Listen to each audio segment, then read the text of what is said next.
So my name is Edel O'Toole. I'm an academic dermatologist in London, and I'm on the ESDR board. I'm very pleased to welcome you to this episode of the ESDR Kitchen with my co-chair, Leo Eckhart from Vienna. So the Freshly Baked episode presents the latest high impact research findings in the kitchen. And today we have sponsorship from Almirall and Sanofi, for which we are very grateful. You can ask questions in the questions and answers or in the chat, and each speaker will have an opportunity to answer questions after they give their presentation. So the first speaker is Truong San Phan, or also known as San, who's a PhD student at the University of Konstanz.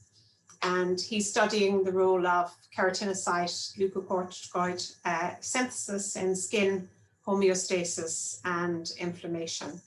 And his main supervisor is Professor Brunner. And he is going to talk about his recent very nice paper in Science Advances. So thank you, San. You can share your screen.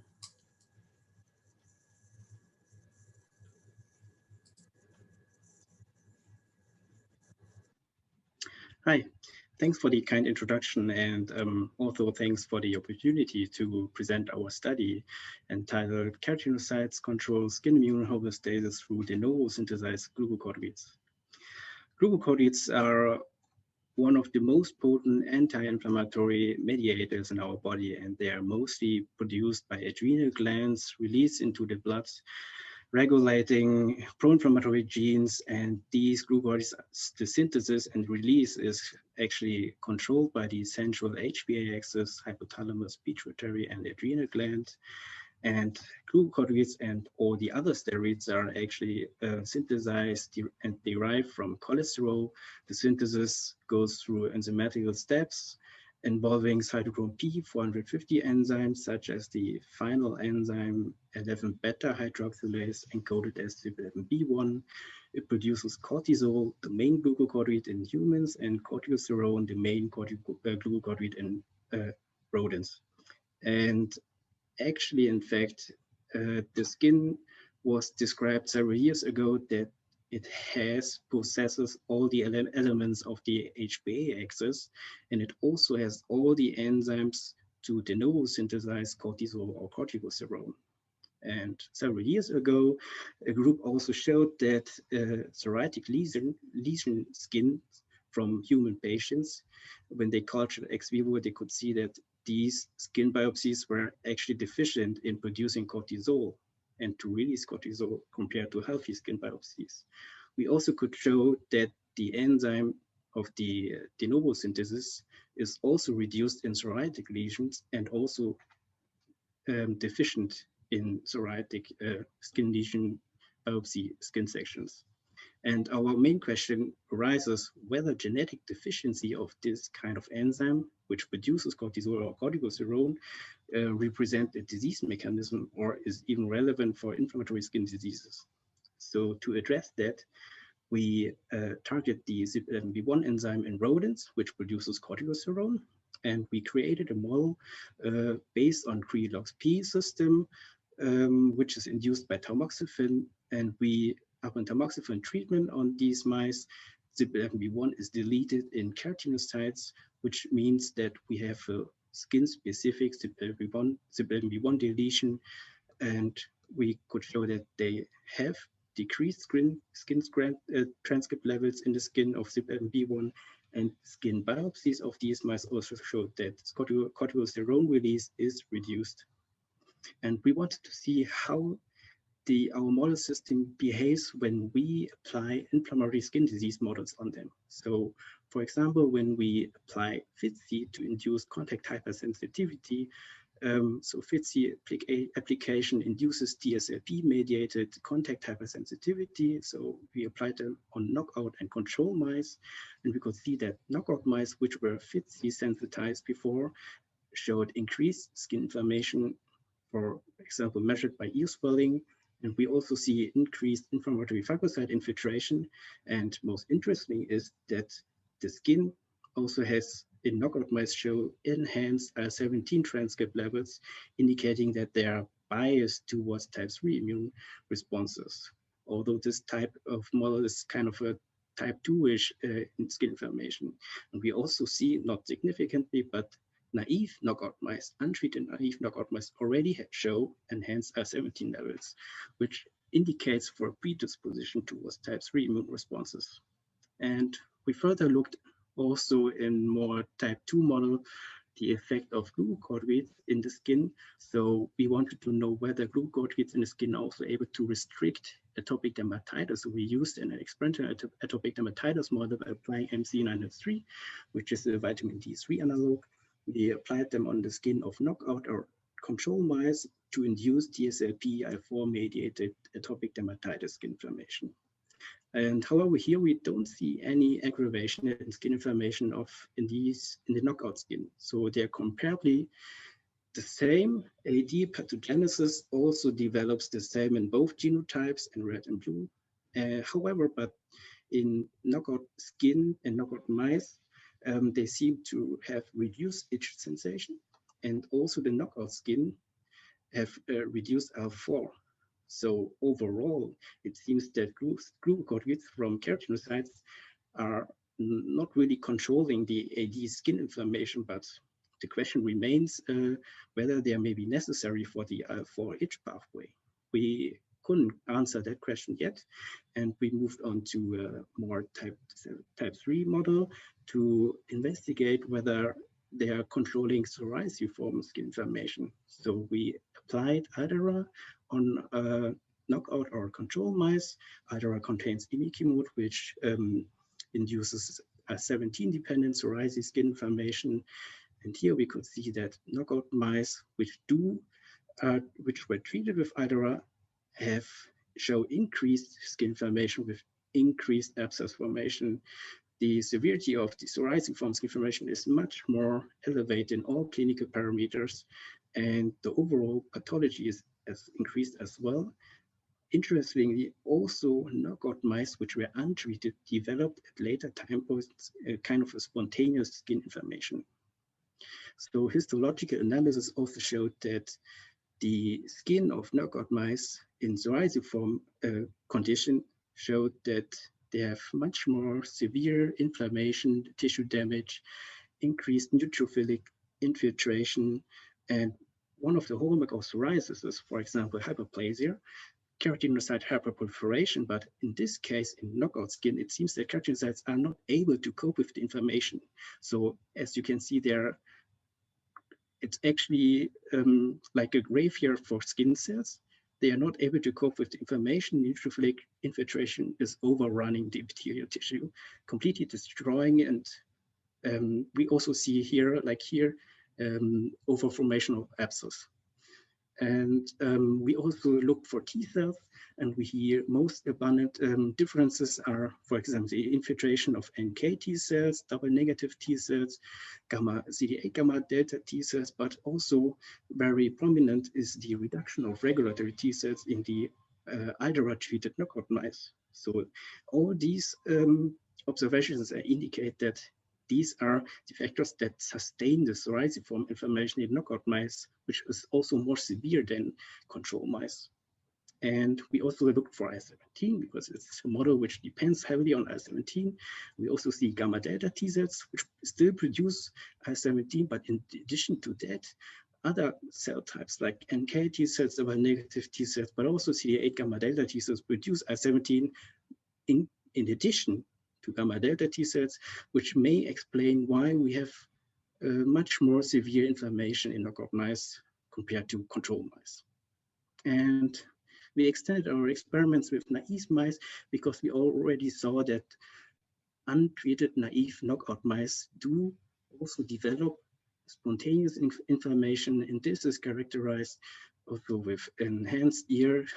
For example, here's the ear skin swelling, and also infiltration of inflammatory phagocytes, mostly neutrophils here, and they are characterized by types 1 and type 3 immune responses, as many mediators which are key to type 1 and type 3 immune responses are elevated, such as IL-17 or chemokine like CXL9, interferon gamma. And to conclude our summary, our study is that we addressed the de novo synthesis in the skin, and we deleted the enzyme to abrogate corticosterone synthesis in the skin. And we could see that deficient mice with deficient glucocorticoid synthesis show aggravated CHS response. However, AD skin inflammation was not regulated, but somehow IL-4 and the itch pathway are affected. We don't know why. And most prominently is the psoriasiform skin inflammation, which was completely exacerbated, and we also see increased IL-17 levels in T cells.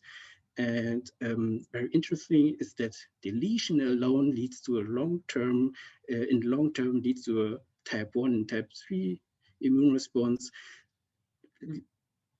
Maybe there's a correlation that deletion of corticosterone in the skin predisposes these mice or the skin, the environment, to this kind of immune activation.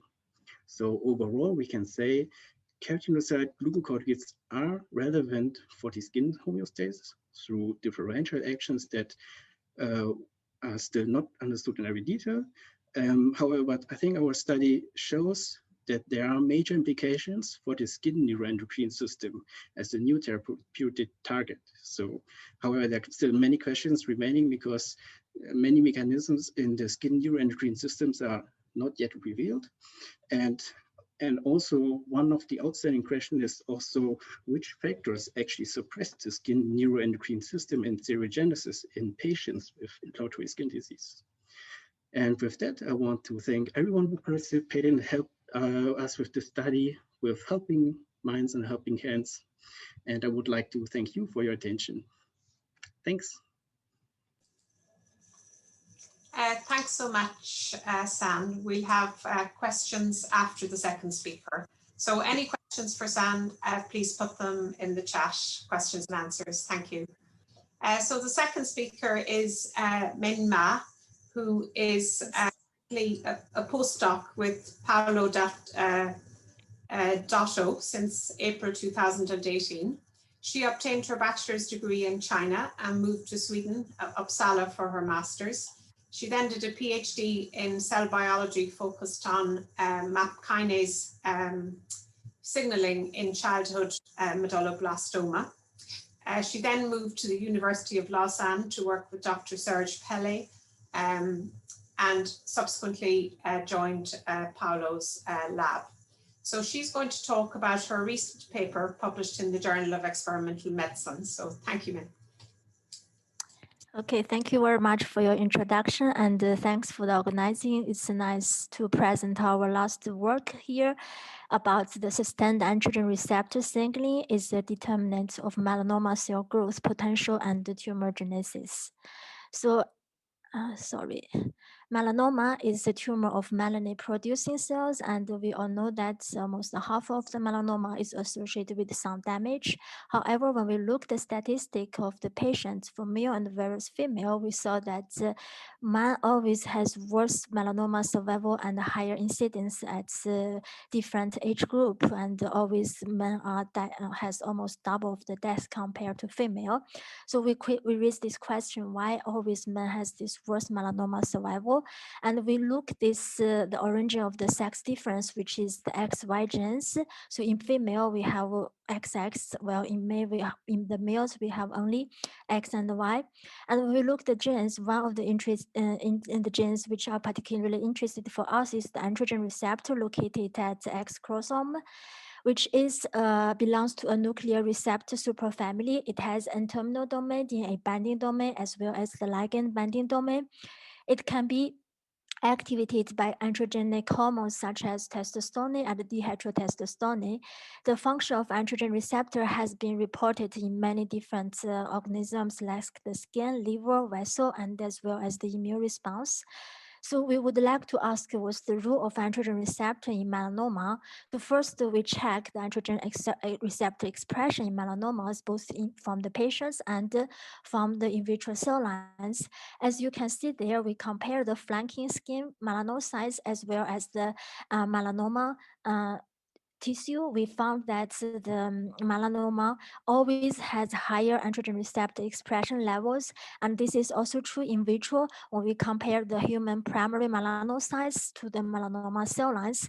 The androgen receptor expression is evaluated in melanoma, but they do have a very heterogeneous expression.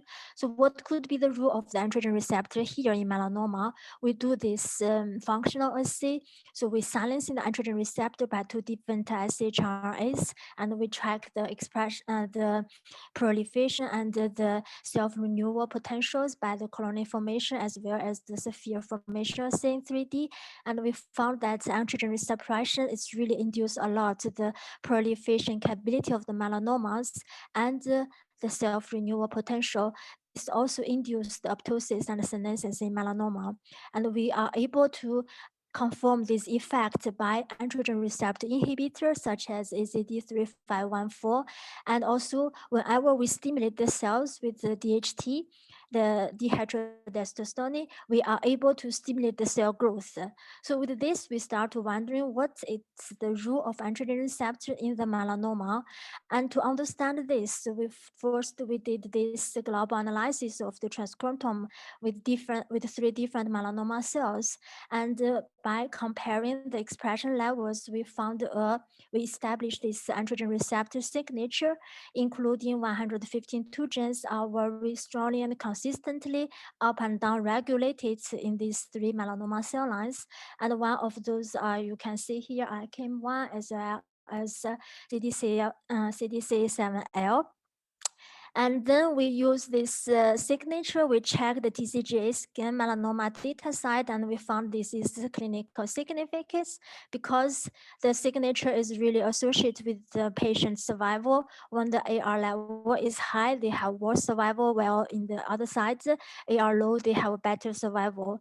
And we do further analysis with the gene set enrichment analysis, and we found that some hallmarks like interferon family, inflammatory response, as well as the STEAM pathway DNA repair system was kind of changed very significantly upon AR silencing.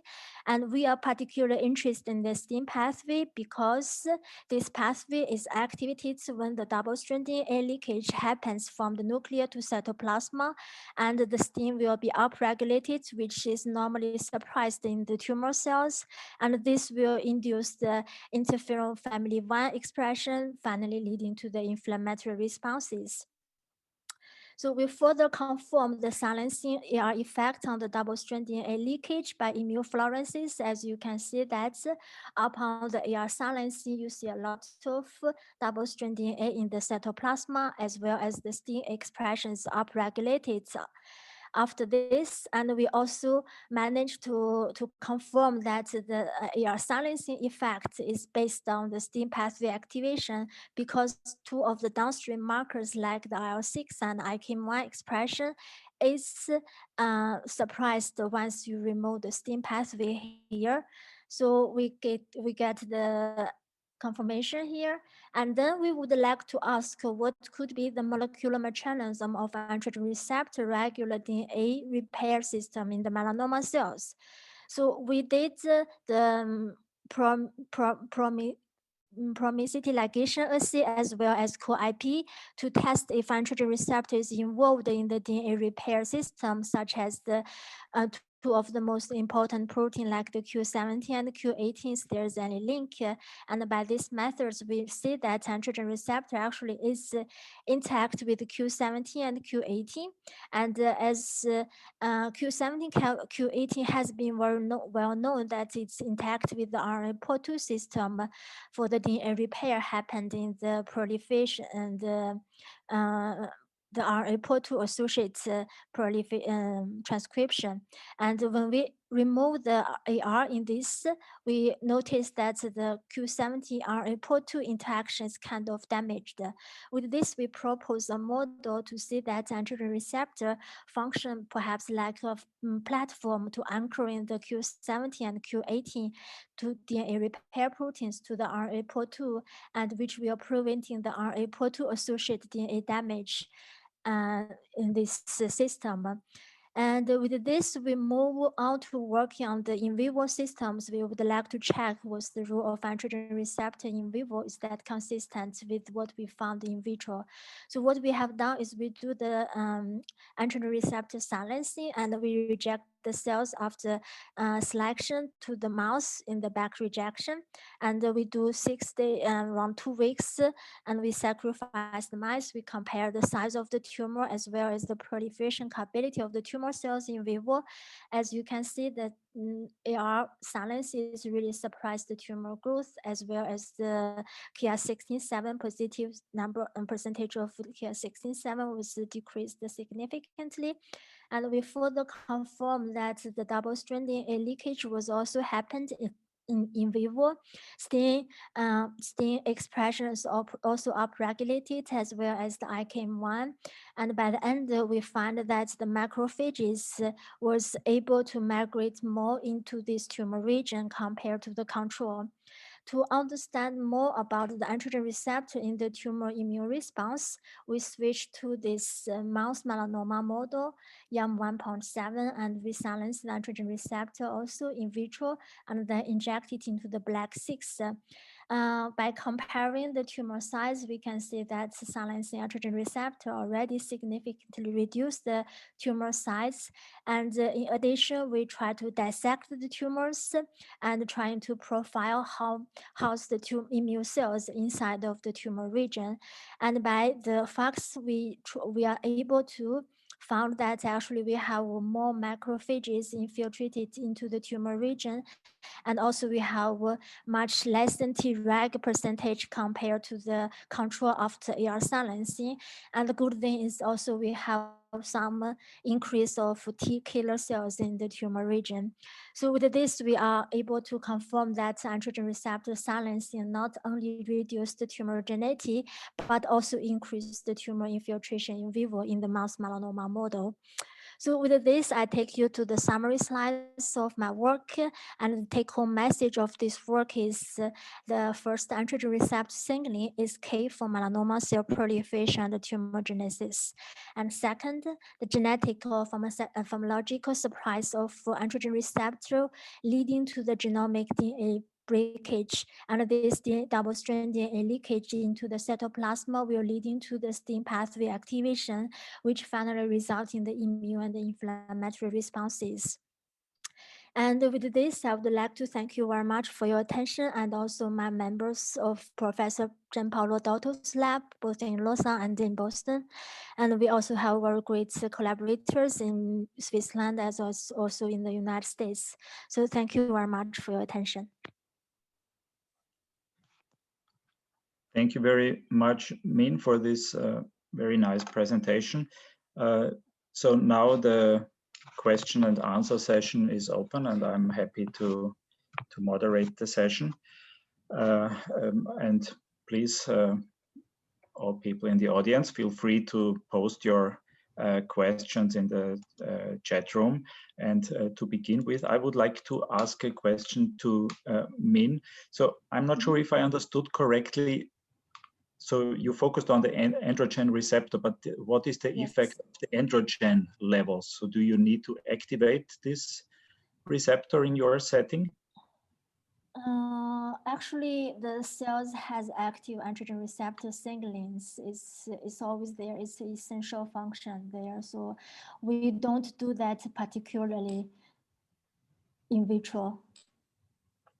But even in vivo, is the androgen level? Does it? Yeah, it is there. Or? I mean, compared to males to versus female, males always have higher, but in the females, it's also the level is there. Okay, so you did not adjust for the levels in your setting? No. Okay. Yeah, actually, we did some in vivo experiment to to add in more for female, And we don't show the data, but actually if you adding more to the female, the tumor was really growing more. Okay, good. So there is a question now, what would be the mechanism associated with the induction of apoptosis and senescence? From Lionel. Actually, that's about the P21 signaling, because the last slides I show is androgen receptor actually is directly regulates P21. Mm-hmm.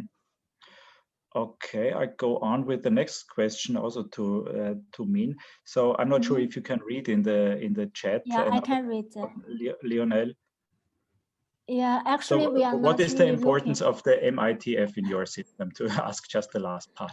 Yeah, actually, we do check about this, but I think since we are study the general function of androgen receptor, we are not specific. As you see, that always test more than 10 melanoma cell lines because they are always very, very different from each other. But I think we are not really pay attention to this MITF, which is, you know, a key regulator for how to say resistance or proliferation function. So we are not focused on this. We are thinking that androgen receptor is more a general rule in the proliferation regulation. Okay, thank you. I have a question to San, but maybe there is another coming in here. Just to continue on that question from Sarolta Karpati, if I read correctly. Oh, there are two questions now. How do you explain that the mortality of men with melanoma is higher, so the mortality? Actually, I think it's very complex. I mean, we cannot explain it by single, you know, genes.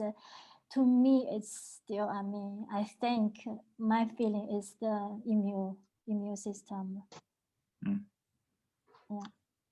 Okay. Because we continually to see that the male mouse's behavior much worse than the female. That's yeah. Okay, thank you. So let me ask the question to San. I'm not sure if I got this. How does the differentiation of the keratinocytes affect the expression of the CYP11B1 enzyme?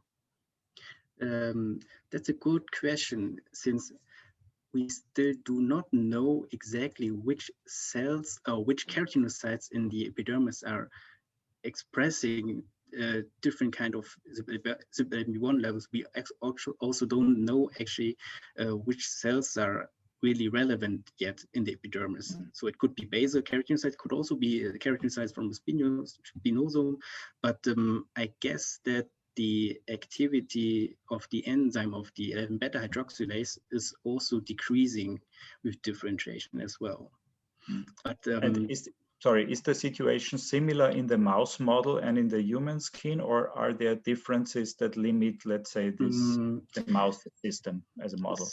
So, for example, we have to consider that there are also other cell types which are able to produce cortisol. So in human skin, actually, there was reports that also fibroblasts and also melanocytes are producing cortisol. And in mouse, we also know that fibroblasts are producing, but we have only targeted keratinocytes here. And yeah, the difficulty is to target the protein, B1, and there's yet no real antibody which is successfully detecting it in the mouse system yet. That's difficulty. So a reporter system for B1 would be nice, yeah, in the skin. Yeah, okay.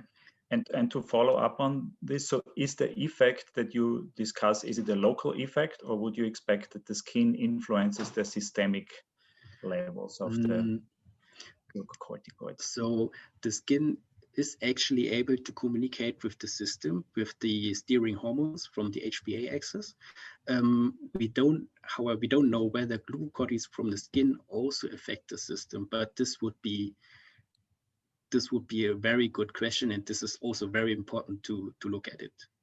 And but you have not yet measured the... No, we only applied tamoxifen locally on the skin, but of course one could also inject tamoxifen to delete all keratinocytes in the skin. One more question is coming in. So from Edel, have you looked at the corticosteroid pathway you have described in human RNA-seq data sets, such as recent single cell published data, which would also give insight into the relevant cells?